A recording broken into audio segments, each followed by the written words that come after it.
Wanted to first thank you everyone for taking the time and joining us this afternoon and I guess morning for those on the West Coast. My name is Sunitha Kimmin with TrueHealth, and I will be our moderator for the next 60 minutes or so. But more importantly, we also have Marina Allen, the lovely lady who's on the screen right now, the Associate Director of Compliance Operations at FCS, and also Jay Benfield with TrueHealth.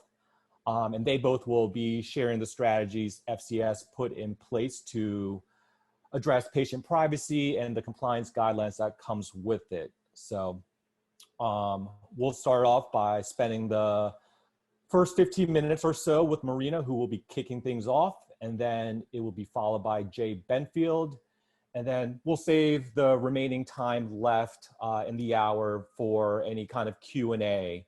So if any of you folks have any questions, feel free to submit your questions in the chat box, and I will read them off to both Marina and Jay, and hopefully we'll be able to get everyone's questions answered.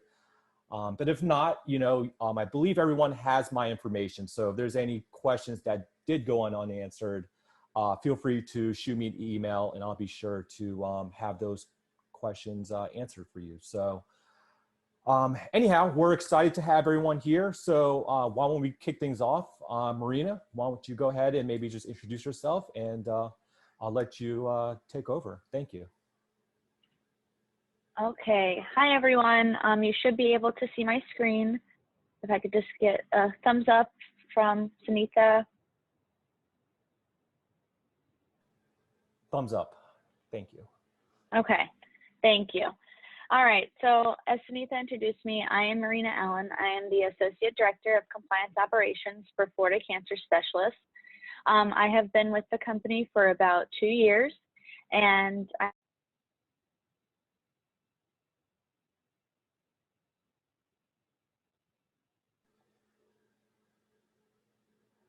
often compliance job, kind of became my home once I got into it. I have an amazing leader, Valerie Eastwood, and an amazing compliance team that helps to support, the functions of Florida Cancer Specialists. And as you all know, nothing is possible without the team that helps get things done. So with that, I will begin my presentation, and please feel free to ask questions. If you have any at all, please don't hesitate to ask.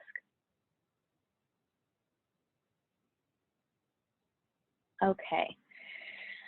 So there are many different facets to the compliance department at FCS. We have the coding department, the auditing department, home medical equipment, health information management, HIPAA and privacy, exclusion and sanction monitoring, and external access monitoring. And we have all of these different internal departments in place to ensure that we're protecting patient information and doing our best to protect the company and make sure that we are not putting us at risk of release of information of any kind.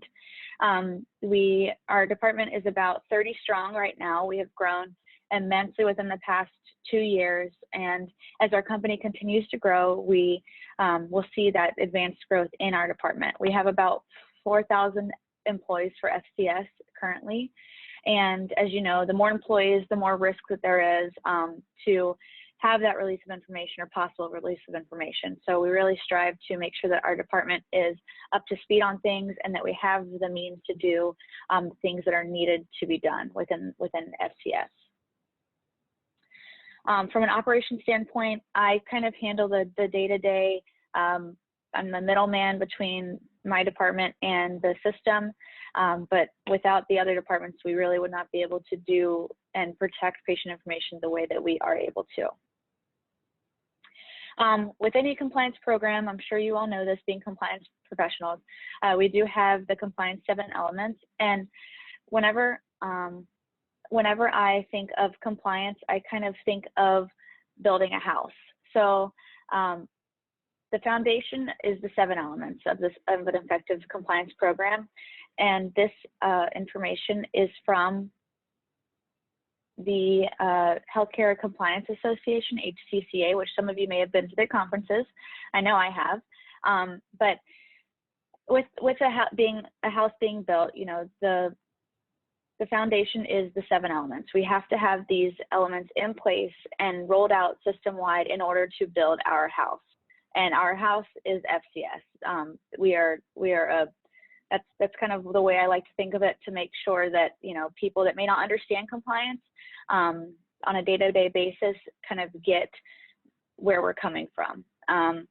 So the 7 elements of our compliance program we have implemented is, you know, we do things like implementing policies and procedures, building the compliance team, rolling out education and communication and training, monitoring, auditing, and enforcing standards, and then making sure that we're responding and reporting, you know, possible incidents and breaches, and making sure that we're following up on corrective action so that those release of information don't go without being, you know, correctively attended to. So kind of going back to the house, you know, as I said, FCS is the house. The foundation are the 7 elements. The framing and the walls are the compliance team members. We have selected, as I kind of previously went over, we've selected a very specific team to be able to protect our house. Without a roof, a house is not protected. So the roof represents the FCS employees. And they are kind of the reason that they are the roof is because they kind of keep things together. They are the ones that are boots on the ground, protecting our patients' information on a day-to-day basis. And then the front door represents possible external threats or HIPAA and privacy incidents or breaches. And TrueZero helps with that. So they're kind of like our alarm system in the house. They protect us and make sure that no one's getting on our front door or accessing our patient charts without us knowing. So with that, in TrueZero, we have been able to protect our house, which is FCS. So with compliance, as you all know, the framing in the walls, the compliance department, we make sure that we're monitoring fraud, waste, and abuse. As you know, fraud, waste, and abuse is any intentional misrepresentation. Waste is improper management, and then abuse is excessive or improper use of resources. So we really try to work to ensure that the internal structure of the house is protected by monitoring this, you know, possible fraud, waste, and abuse that may come through our doors. Along with that, we have HIPAA and privacy, which is one of the main components of compliance, as you all know. We have our privacy officer, and who is also our Chief Compliance Officer, Valerie Eastwood. She has been a healthcare lawyer for about 25 years and has extensive experience in, you know, the Washington area and also just nationwide. She's worked with multiple companies and really has been able to assist in leading our department to be successful and to really ensure that we're doing what we can to protect our house. Our privacy specialist is Nancy Cardinelli-Lauer. She has worked with us for about 2 years as well, and she receives all inquiries, incidents, and breaches and addresses these reportings in a timely manner. She is the go-to person for anything with HIPAA and privacy and really assists in making sure that we're protecting that patient information. And then we also have a security officer, Dan Baxter, and he ensures that with the electronic patient health information that we are protecting it on an extra layer now that we are in the 21st century. In order to make sure that we're protecting patient information, our privacy specialist, Nancy, she keeps logs of all internal and external reportings. And when necessary, breaches are reported to Department of Human Health Services, Office of Civil Rights, and our state agency here in Florida. We also implement annual training system-wide to communicate HIPAA and privacy standards. This is a key thing that we do within our department, and most all health systems do this. You know, everyone knows it's not the easiest thing to be able to, you know, roll out training and get people to participate and actively participate. So we do try to make sure that it is, you know, interactive and as fun as it can be, so that we're getting the point across, but not in a dreadful manner.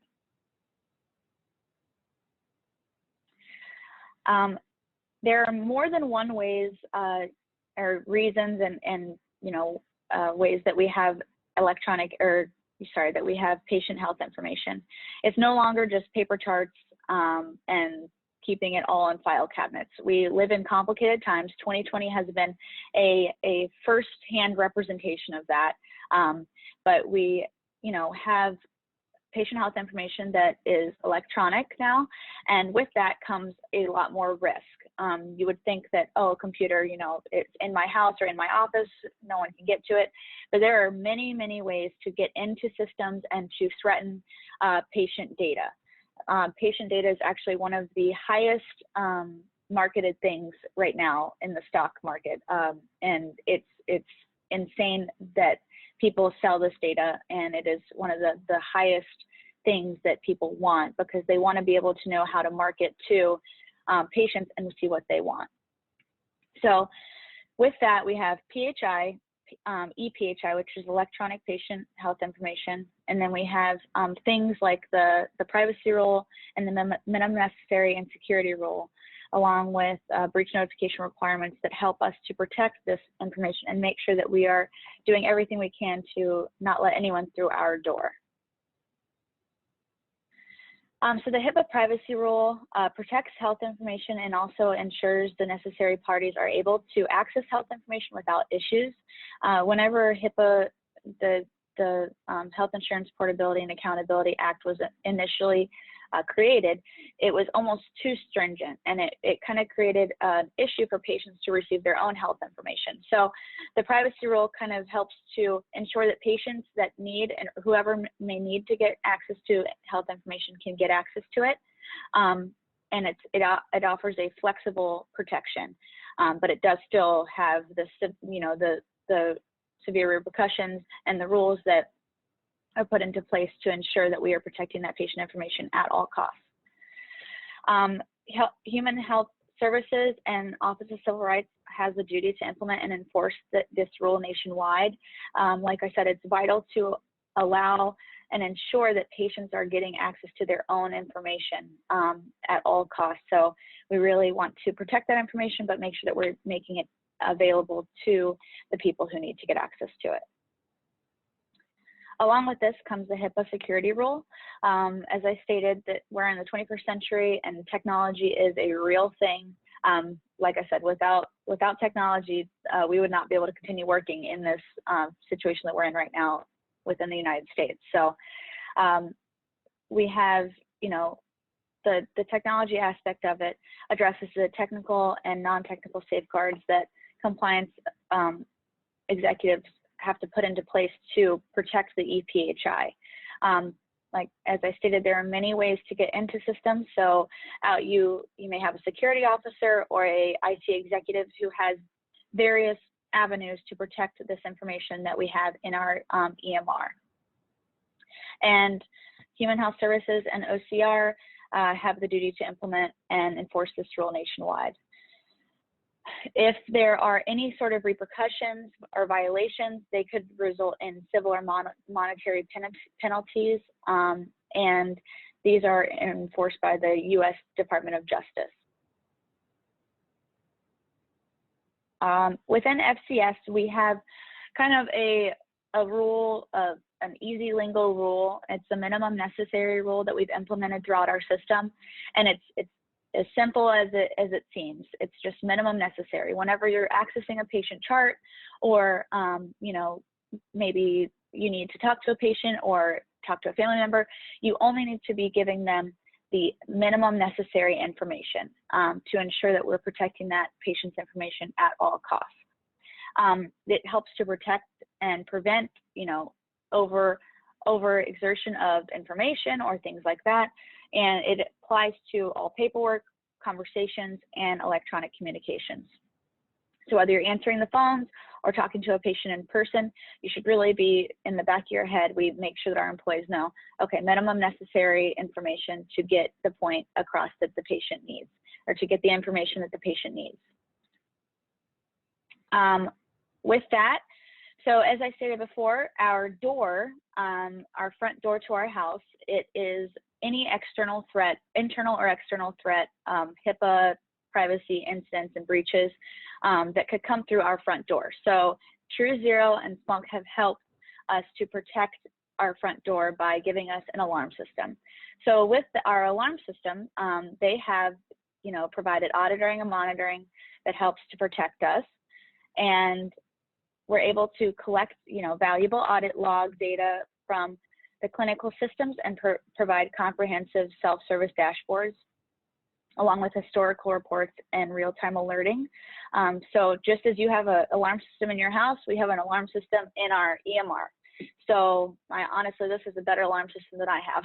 So it really does help us to kind of have that real-time reporting and be able to look into things immediately when they happen and not find out months later whenever we can't really, get the information that we may need to get. We're also able to gain visibility that we didn't have before to view PHI access and the user behavior across our health system. That is a real benefit to TrueZero, is we are able to monitor, the ebb and flow of the healthcare system as a whole and the employees that access those charts. I did want to kind of go into the repercussions of civil penalties, because I know I forget sometimes, the civil penalties can range from anywhere near $100 to $25,000, and that is per violation. So, these things can get pretty steep very quickly, and the criminal penalties for willful violations of HIPAA rules are $50,000, and then the maximum is $250,000. But I like to go over those numbers always, but whenever you're protecting your house or your healthcare system, it's really important to, yes, these monetary fines are very large, but it's the most important thing to remember is that our patient's trust goes out the window whenever we have a breach or an incident. And I kind of always bring myself back to that and ground myself in making sure that, our team knows that, and that, yes, those fines are large, but we can't risk the trust of our patients. We have to make sure that we have the trust of our patients. That's our number one thing. So this may, affect different systems in different ways. And I know we all see the news reportings of various healthcare systems that could have breaches or incidents and things like that. But along with that comes the lack of trust from patients that may not come to that healthcare system anymore. So with the breaches, we have to ensure that we have the correct reporting channels. And this is a big part of the roof or the FCS employees. So they are the ones that have the duty to report. They are our boots on the ground individuals who are in the clinics talking to our patients. We have about 90 locations in Florida, and with that comes a lot of employees. So therefore, they are our boots on the ground. They are our roof protecting our house. They have the duty to, notify us whenever there's a possible breach or incident without fear of retaliation. And that is one of the biggest things that we kind of drill into our training, is that we want people to report and not feel like they're going to be getting in trouble if they report. So when a breach occurs, the FCS compliance system has the duty to, notify all the affected individuals. And this could include the media if it is severe enough. We also have the duty to notify our business associates, so anyone that we are doing business with, and notify the covered entities to make sure that, they are aware, okay, we did have a breach, and this is, what we're doing to make sure that your patient's information is safe and that our patient's information is safe. Along with that, we have to report it to the patient and HHS. So one thing that we do in the compliance department is our HIPAA and privacy specialist, Nancy, she sends an individual letter to each patient who, may be a victim of a breach or an incident. And this is time consuming, but it does make a big difference.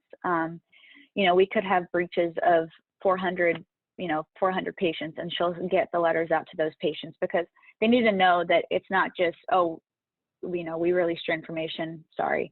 It's something that we really care about. And, taking the time to have that letter typed up and sent out to them, it really does make a big difference in, keeping that patient trust that we so want. If we have a breach of over 500 individuals, we have to notify the media, the individuals, and offer credit monitoring and abide by the corrective action that HHS provides us. So as the breaches get larger, the reporting gets more strict, and we have to do more reporting and be more diligent about it. As I said, the employees are our roof.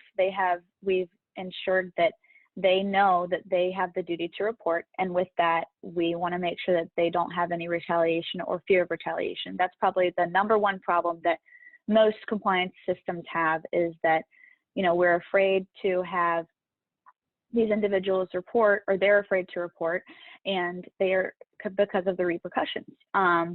And that's something that we really have tried to shake. We want to be someone that they can come to and not feel like, okay, that my boss is going to find out, or someone may find out. We really want to make sure that we are protecting them, just as we are protecting the patients, because that's what they're trying to do. They're not trying to do anything else except for ensure that they're protecting patient information when they see it's not being protected.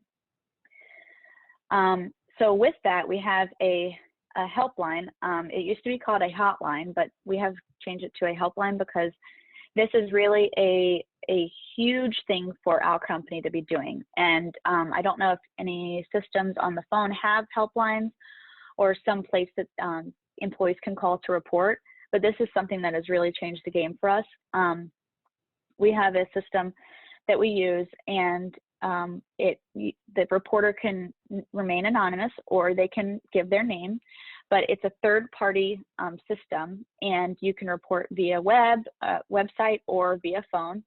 And it really gives the employee the opportunity to report any human resources concerns, IT security concerns, compliance concerns, or HIPAA concerns. We didn't want it to just be compliance concerns whenever we rolled this out. We wanted to really embody, HR, IT, compliance, and HIPAA, because those are all things that a system needs to, or our employees need to have confidence in, that they can report anonymously. So this has really been helpful, and we've worked with the IT department and the human resources department to roll this out, and it's been effective in our system. We have these available in every single one of our clinics, and they're all posted in areas like break rooms, so that the employees have that there if they need, and that they don't have to seek the information from their manager. It's right in front of them if they need to report. So as I stated, yes, there are monetary fines. Yes, there are things that we have to report to media, and all of the nitty-gritty that we get into. But the main thing that we worry about at FCS is the loss of trust from our patients. Our patients are our families. We are known as the hugging clinics. Whenever you come in for treatment, you get hugs, because we really want people who are going through this to be able to feel as comfortable as they can. It's something that we take to heart whenever we, have an incident or a breach. And I think grounding ourselves and saying, okay, we have just broken the trust of our patients. We need to go back to square one and see what we can do. This is a daily battle. You can't be too hard on yourself with, with protecting the house, but it is our duty to protect the house. And I love that, that analogy of, this is our house and we need to protect it. And there are alarm systems in place, and we have a roof that's our employees, and the compliance system is the walls and the framing, because without all of that, we would not be able to protect our house. So we want to make sure that we're able to do that for our patients. So with that, I just want to thank you all for your time. It's really been a pleasure to have this opportunity to talk with you all. And I'm going to, unless there's any questions, I'm going to hand it off to Jay. Well, thank you, Marina. There might be questions towards the end as we've kind of teed up Q&A. So we'll take a look at that once I wrap up. So let me share my screen.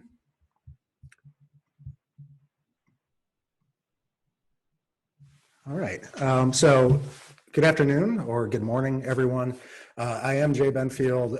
I lead the healthcare analytics practice at TrueZero with a focus on the TrueHealth product line. And as we heard from Marina, there are many different aspects to patient privacy and all of the regulatory and compliance matters. It's a complex issue. But for the next few minutes, I'm going to provide an overview, kind of a tour of the capabilities and differentiators of the TrueHealth solution, which really speaks to that alarm system that Marina was referring to in her presentation, kind of the technical aspect of this multi-pronged challenge.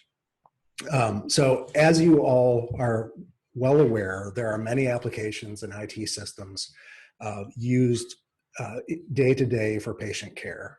There's the EHR systems, diagnosis, imaging, e-prescribing, billing, and a variety of other systems that all contain PHI. Each of these systems generate audit logs, and these audit logs provide a detailed record, an authoritative record of activity in a given system as it relates to PHI.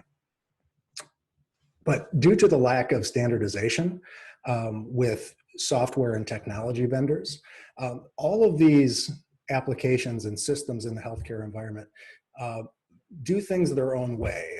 They're snowflakes in that regard. They have their own standards, their own way of doing business, their own technical capabilities. And as a result, very valuable data, particularly on the audit side of the world, is essentially locked up in silos, what I think of as silos. And it can be very difficult using traditional tools and techniques, manual processes, to access the data in these silos and achieve a level of visibility across all of the systems. And really, that is the main problem or the main issue that the TrueHealth solution solves. So looking at those silos in a slightly different way. Here in the diagram on the right of the slide are represented different clinical applications or systems. Each of these systems will often have its own database, its own console, its own web interface for reporting, and oftentimes without any kind of consolidated or aggregated monitoring framework or capability, privacy and compliance teams need to access these systems individually. So if I want to run reports in my EHR, or get a better understanding of what's happening in my EHR, I log into the EHR and I run a report and I export that via Excel or something to that effect. And the same might be true in my secure medicine cabinet or my scheduling system or something to that effect. And what that does, these silos really inhibits privacy teams from being able to correlate across systems. Because if a particular system, that EHR, for example, it is only aware of its own user's activity. It's not aware of all the other activity that's occurring across the environment, across the enterprise. So it can be very difficult to stitch together and tell a story about user behavior, about what clinicians, what providers are doing in the systems. And oftentimes, in trying to do so, which is a Herculean task, privacy and compliance teams will use manual processes, will fall back to manual processes to really attempt to stitch things together on their own, which really is a huge burden on teams and results in errors and blind spots within the environment. So really the purpose behind TrueHealth, if we boil it all down to a single purpose or a driver, is to provide a single platform for privacy team operations. So rather than the privacy or compliance team interfacing individually with systems, going to the EHR and going to the diagnosis system or the imaging system and running reports and exporting them and spending the day in Excel figuring things out, the driver here is to pull all of that information into one spot. And once it's in that one location to correlate it, to analyze it, to provide alerting and intelligence, both historically and in real time, as events are occurring in the environment. And that is accomplished with the Splunk platform. So TrueHealth Patient Privacy is an app that's built on top of the Splunk Enterprise platform, which is the industry-leading data to everything platform that collects data from really anything in the environment and provides the visibility and the intelligence needed by compliance teams to get a handle on what's happening in the environment. So to just speak briefly about Splunk's capabilities, it really can eat anything from a data standpoint. You can point IT infrastructure, systems, firewalls, applications, really anything, facilities management systems to Splunk. And Splunk has essentially a tool set that allows for the presentation and visualization of that data. And so what we've done is we've harnessed the power of the Splunk platform, which historically was used for IT and security use cases and scenarios in organizations. And we applied the same tool set and techniques to clinical data coming from applications. I'll speak to some of the capabilities as we get into the demo, so I won't spend time here. But I think it's important to kind of talk about where we started. So the genesis of this project was a cooperative effort with New York Presbyterian and Splunk, actually, Splunk Product Management. We helped New York Presbyterian, the hospital system, all of the different hospitals under the NYP umbrella, deploy this solution, create this solution from the ground up to solve very complex challenges around patient privacy. I was the lead architect of that solution, worked very closely with NYP privacy teams and also Splunk Product Management. And at the end of it, we had a solution that provided really unprecedented visibility and capabilities on the privacy data coming, or audit log data coming from clinical applications. So TrueHealth really has its roots here. We have since taken the product further and redeveloping it and optimizing it and making it available outside of the NYP environment.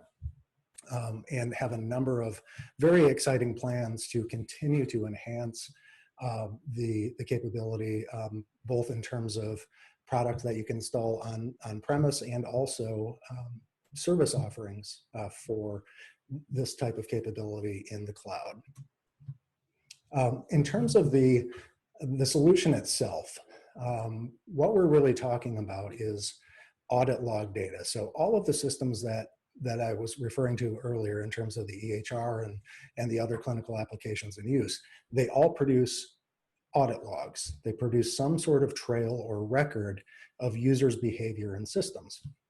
And the TrueHealth application extracts very specific things from that data and provides a level of analysis on the data for some of the core capabilities. So patient identification is obviously very important from a privacy standpoint. So we are able to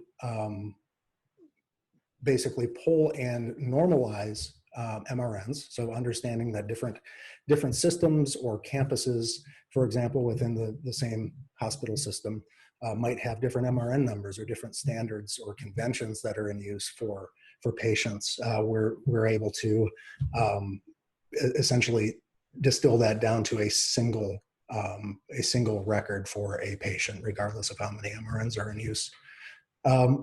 User identity and job function are very important.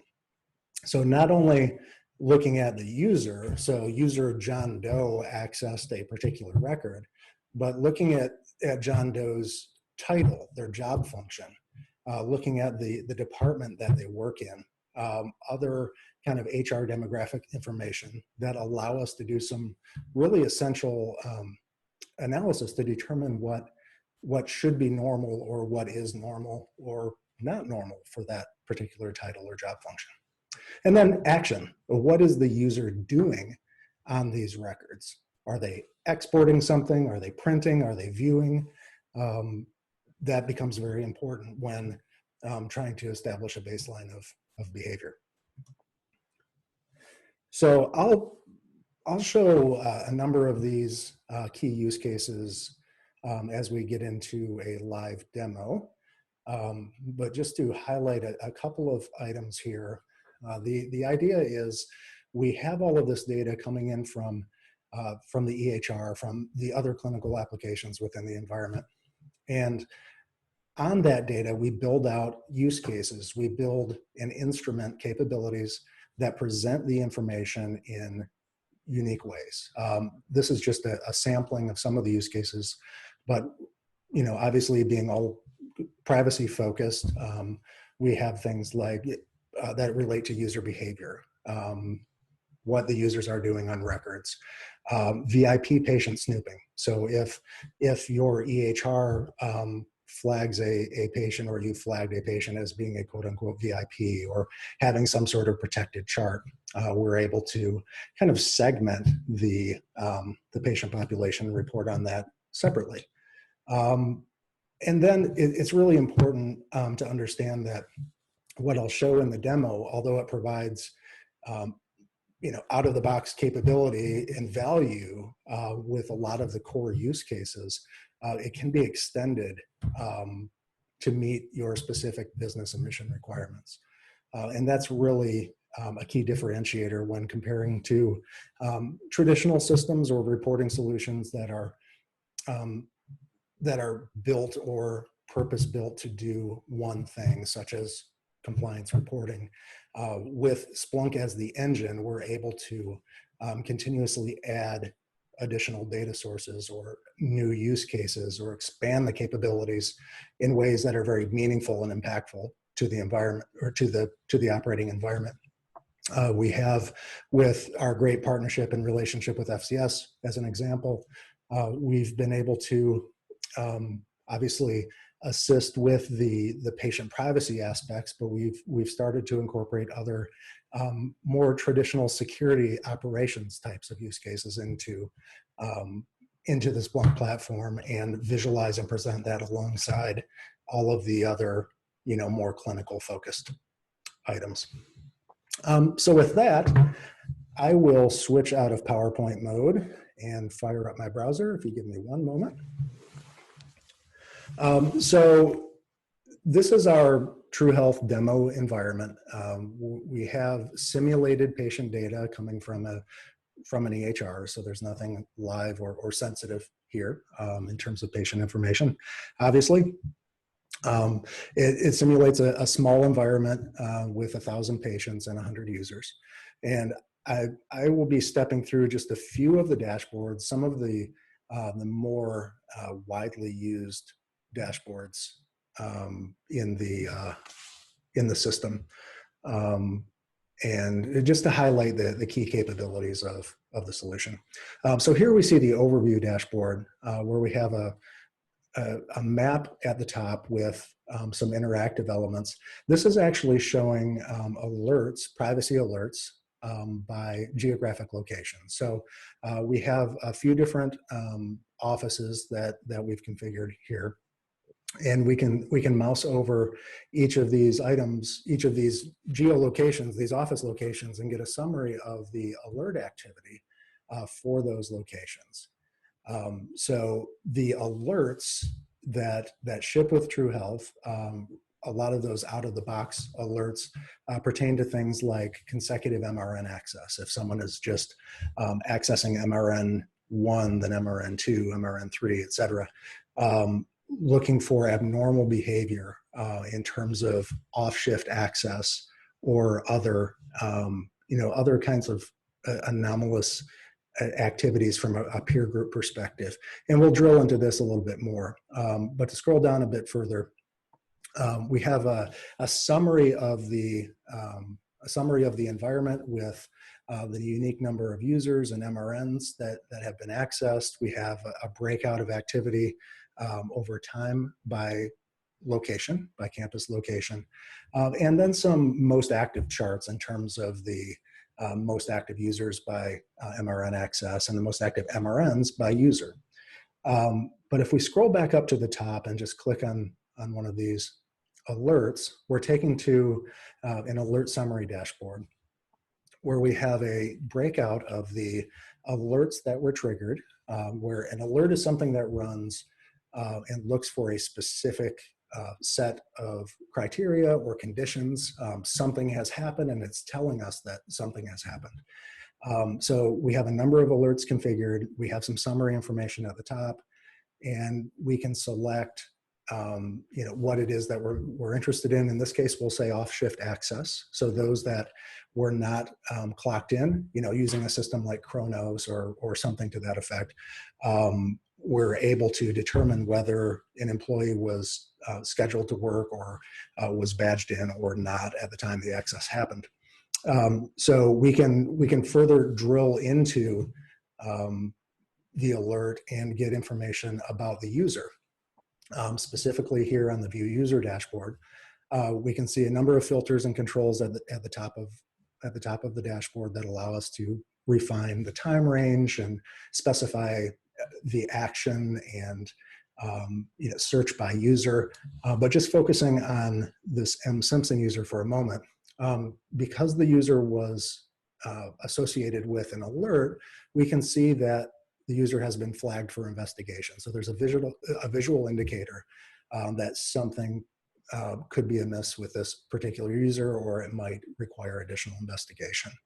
And we get a summary of precisely what this user did in the EHR, how many patients they were looking at, which MRN they accessed most frequently, the IP addresses they were coming from, all of the kind of the gory technical details just rolled up and presented in a single view. And you can see here that this particular user has a lot of off-shift access. Now, if we drill into the user information, we can do some peer group analysis where the user's organization, location, and title are passed to the dashboard. And we can compare this particular user, M. Simpson, with others in their peer group. As it turns out, this is the only radiology technician on the Ann Arbor campus, so we'll select any location.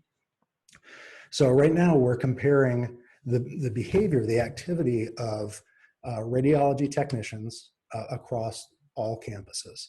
So we get some summary statistics at the top in terms of average and min and max types of data here in terms of patient interactions and access.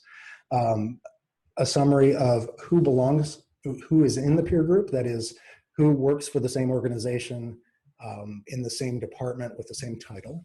And then we get a summary of the accesses or the interactions with MRNs by each of the users in the peer group, along with a number of different visualizations to really highlight the potential outliers or activity that should be investigated. And here you can see this bubble chart, which is a really nice way to represent patient interactions because it's very easy to see the outliers. We can mouse over and see that this particular user, H. Bond, was accessing considerably more patients than others in his peer group. So we can click on that and further drill down. This is all self-service investigation. There are aspects of the system that provide automated alerting that will email you when when something occurs from an alerting standpoint. You can get daily reports, daily PDFs. It's really a very comprehensive system in terms of what it provides you. But what we're showing here is more of the self-service side of the system. And now you can see we're back on View User.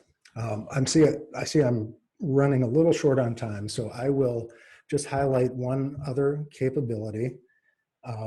Back on the overview dashboard, you can see we have a panel that shows the number of COVID positive patients and the number of VIP patients. So the system allows the flagging of patients that are COVID positive, and really for the same reason that you would flag a patient as being VIP. So particularly early on during the pandemic, when that diagnosis was maybe a bit more rare, curiosity, it might get the best of some staff, and they might go looking in kind of the traditional snooping sort of use case. So the system actually addresses that. You can actually have different aspects of flagging of the patient records. So here we're able to segment the patient population and show just those that, just the patients that are COVID positive. And this is all derived dynamically by ICD-10 code. So by the COVID codes, the system automatically looks through the data that is coming in from the EHR, and when those codes are present, then it adds the COVID patient to the list and presents the information. In this case, all of the user accesses to COVID patient records in one consolidated view.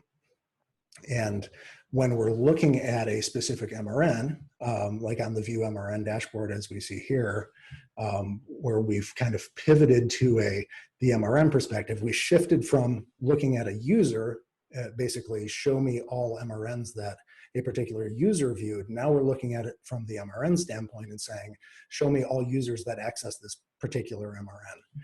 And we can see the patient's name, the most active user, the fact that this is a COVID flagged patient, and on and on with all sorts of detail regarding the MRN. So there's a lot that we can do in terms of instrumenting the environment. We've worked with many of the major EHR companies, a lot of different applications and systems, and with the capabilities of Splunk under the hood, we are able to really interface with any system and satisfy essentially any requirement from a privacy monitoring standpoint. If the data is available, we can incorporate it into the system and show it in a way that's meaningful to you and to your team. So with that, I want to be respectful of time and make sure that we have a few minutes for Q&A. I will say, if anyone is interested in having a deeper dive demo or to talk in greater technical detail about how the system works, I would be happy to connect with you at another time, and Sunitha could definitely facilitate that discussion. But for now, I think that is it for me, and I will turn it back over to you, Sunitha.